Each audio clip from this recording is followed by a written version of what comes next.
अस्सलामु अलैकुम रहमतुल्लाहि व बरकातुहू। हकीम मोहम्मद याकूब आपकी खिदमत में हाजिर है। आप देख रहे हैं यूट्यूब चैनल सरफराज नेमत हेल्थ केयर।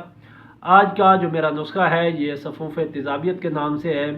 अक्सर लोगों को सीने के अंदर तेज़ाबियत जलन की शिकायत होती है और खाने के बाद उनकी काफ़ी ज़्यादा शिकायत होती है कि नाली की जो नाली है खुराक की उसके अंदर जलन होती है, काफ़ी ज़्यादा परेशानी होती है। और वो कहते हैं कि हम खाना खाने से भी डरते हैं कि जब खाना खा लिया तो उसके बाद जो हमारी हालत होती है वो हम जानते हैं या हमारा खुदा जानता है।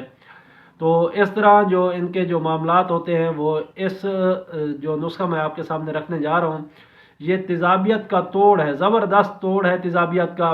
ऐसी चीज़ें हैं इसके अंदर कि आप आसानी से बना भी सकते हैं और इंशाल्लाह घर में आप बना के महफूज करके रख सकते हैं, इस्तेमाल कर सकते हैं। जिसको भी मैदे का मसला हो वो इसको इस्तेमाल कर सकता है और मैदे के तकरीबन अमराज के लिए ये ज़बरदस्त चीज़ है।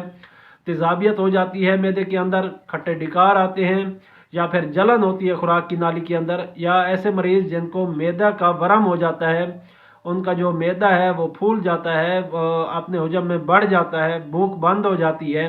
तो ऐसी सूरत में भी आप इस नुस्खे को इस्तेमाल करेंगे इंशाल्लाह मैदे का जो वरम है वो भी उतर जाएगा। इसके अलावा अल्सर मैदा यानी कि मैदे के अंदर अगर ज़ख़म हो गए हैं, कोई फोड़ा फिंसी हो गया है और वहाँ पे ज़ख़म हो गए हैं, वो जलन होती है मैदे के अंदर खुराक खाने के बाद या कोई मिर्च मसाला वाली चीज़ें खाने के बाद आपको जलन होती है, तो ऐसी सूरत में आप इस नुस्खे को इस्तेमाल करेंगे तो जो अल्सर मैदा है वो इंशाल्लाह ठीक हो जाएगा। इसके अलावा यरकान होता है उज़लाती गुद्दी तहरीक के अंदर, जब ये ज़्यादा हो जाए तो जो जिगर होता है वो ख़राबी की तरफ चला जाता है, जिगर काफ़ी ज़्यादा ख़राब हो जाता है।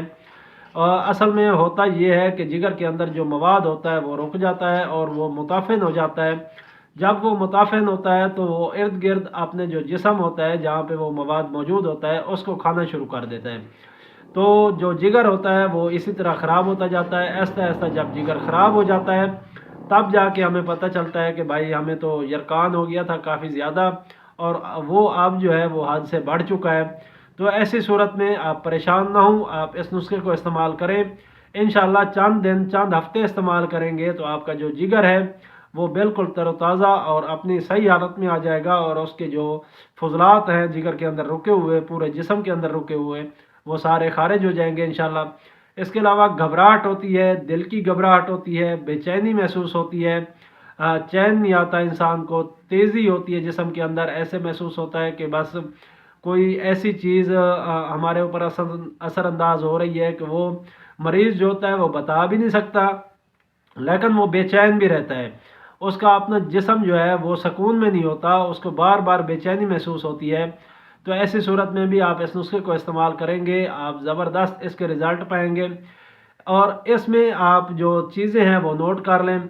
3 चीज़ों का मरकब है ये नुस्खा। आप इसमें मुलट्ठी डालेंगे 100 ग्राम, मुलट्ठी आपने साफ़ सुथरी लेनी है, पुरानी ना हो। और इसके अलावा सौंफ, सौंफ अच्छी तरह पुख्ता हालत में हों, साफ़ सुथरे हों, कच्चे या रंगदार ना हों, वो आप साफ़ सुथरे जो कुदरती उनका रंग होता है उस तरह के सौंफ लें, साफ़ सुथरे लें। ये भी आपने 100 ग्राम लेनी है। और इसके साथ आपने सब्ज़ इलायची, सब्ज़ इलायची आपने 50 ग्राम इस नुस्खे के अंदर डालनी है। 2 चीज़ें 100 ग्राम और सब्ज़ इलायची 50 ग्राम। ये आप बना के इसको सफ़ूफ बना लें, अच्छी तरह बना के इसको महफूज कर लें।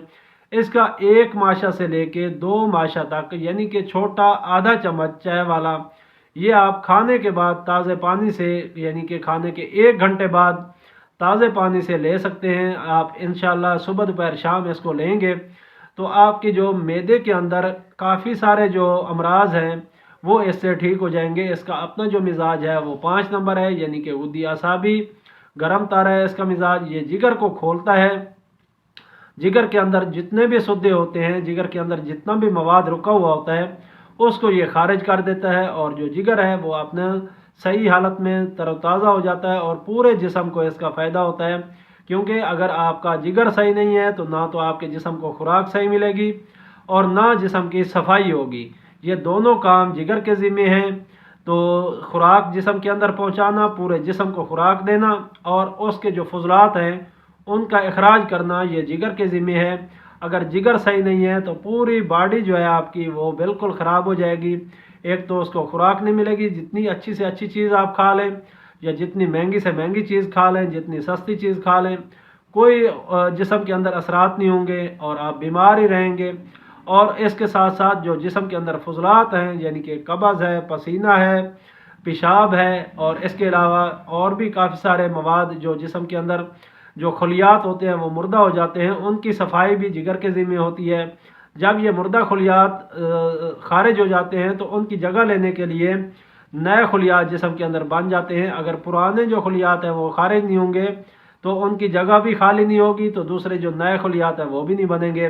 اس طرح جو جسم ہے وہ کافی زیادہ ویک ہوتا جاتا ہے، ہر روز ویکنس ہوتی جاتی ہے، بندے کو کام کرنے کو دل نہیں کرتا، بندے کا ایک ایسے محسوس ہوتا ہے کہ جو بندھن سا ہوتا ہے طبیعت کے اوپر، کھلی ہوئی طبیعت، حشاش بشاش طبیعت نہیں ہوتی۔ تو ایسی صورت میں آپ اس نسخے کو استعمال کریں، انشاءاللہ آپ کے جو امراض ہیں، جتنی علامات کے اوپر ہم نے بات کی ہے، اس کے علاوہ بھی عضلاتی غدی اور غدی عضلاتی مزاج کے اندر جتنی بھی علامات ہوں گی وہ ساری انشاءاللہ ٹھیک ہو جائیں گی۔ تو ساتھ میں آپ نے غذاؤں کا بھی خاص خیال رکھنا ہے۔ 3 اور 4 نمبر کی جو غذائیں ہیں ان سے آپ نے پرہیز کرنا ہے، اس کی جگہ 5 اور 6 نمبر کی جو غذائیں ہیں وہ آپ استعمال کریں گے، انشاءاللہ آپ کے جو مسائل ہیں وہ ٹھیک ہو جائیں گے۔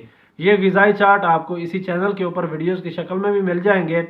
اس کے علاوہ کچھ لوگوں کو بلڈ پریشر ہائی ہوتا ہے تو وہ بھی اس نسخے کو استعمال کر سکتے ہیں، ان کا جو بلڈ پریشر ہے وہ بھی انشاءاللہ نارمل ہو جائے گا اور وہ کہیں گے کہ باقی اچھی چیز ہم نے استعمال کی ہے۔ تو مجھے امید ہے آپ کو یہ میری ویڈیو پسند آئی ہوگی، اگر پسند آئی ہے تو اس کو لائک اور شیئر کریں تاکہ دوسرے لوگ بھی اس سے مستفید ہوں۔ انشاءاللہ پھر ملاقات ہوگی کسی اور اچھی سی ویڈیو کے ساتھ، تب تک کے لیے مجھے اجازت دیں۔ السلام علیکم ورحمۃ اللہ وبرکاتہ۔